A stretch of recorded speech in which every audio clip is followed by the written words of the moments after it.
What is 625?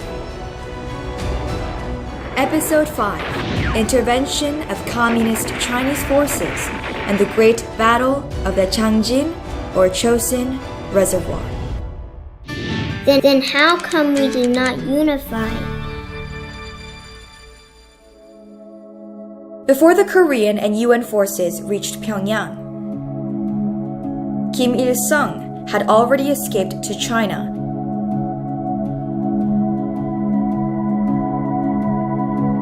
And begged for help from China and the Soviet Union. Mao Zedong decided to send a large army to Korea.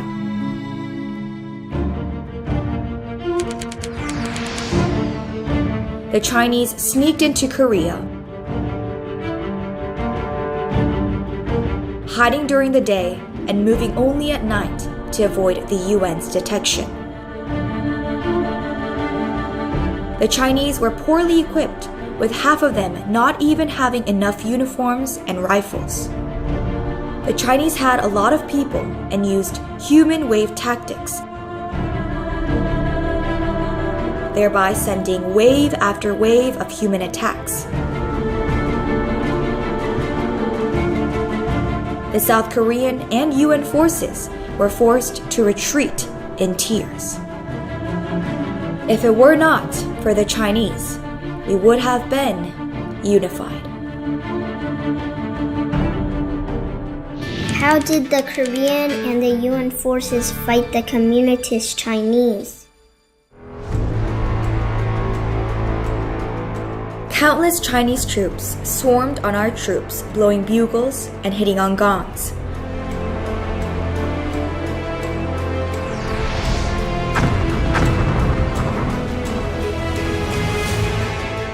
Near the Gyeonggi Plateau, there is a lake called Changjin, and here, a fierce battle occurred between the Chinese and UN forces.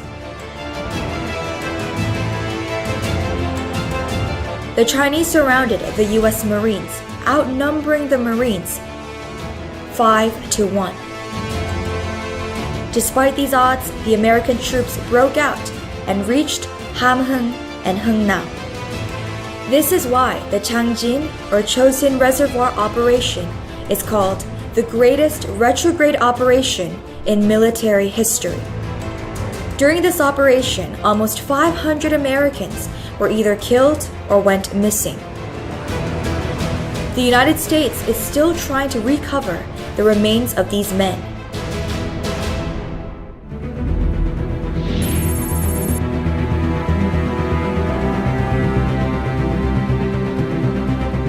When a South Korean soldier's remains are identified, the United States returns them to South Korea.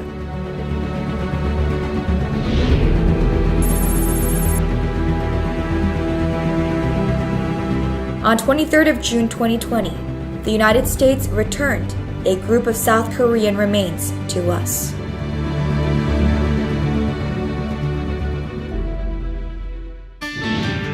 How did the soldiers and refugees get out?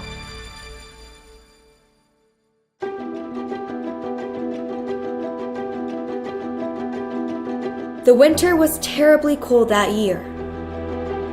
When the North Korean people heard that the Chinese were coming, they knew it was their last chance to escape, and they risked their lives to flee from the communists.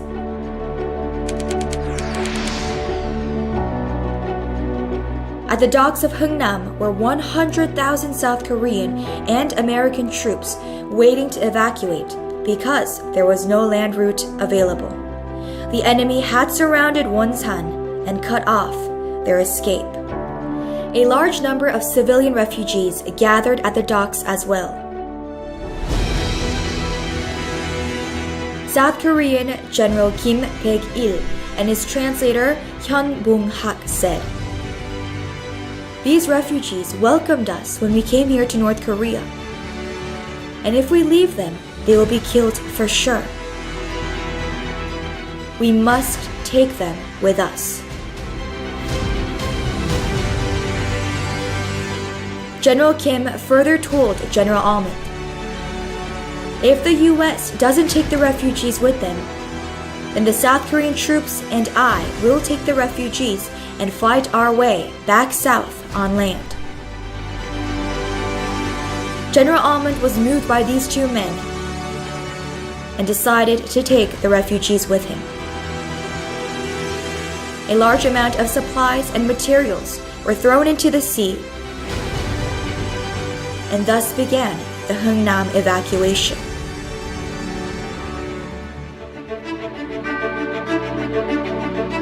With this operation, over 90,000 refugees were able to reach freedom.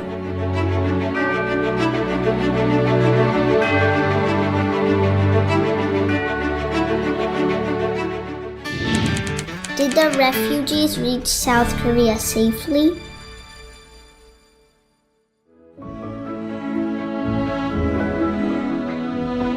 The last ship to leave the Hungnam port was the SS Meredith Victory. The ship did not have enough food or water, and the weather was freezing. After 3 days at sea, she safely arrived at Koje Island. During the 3-day travel, the ship gained 5 more people because babies were born.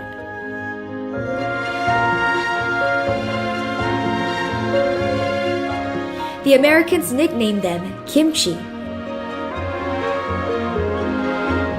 and called them Kimchi 1 to Kimchi 5.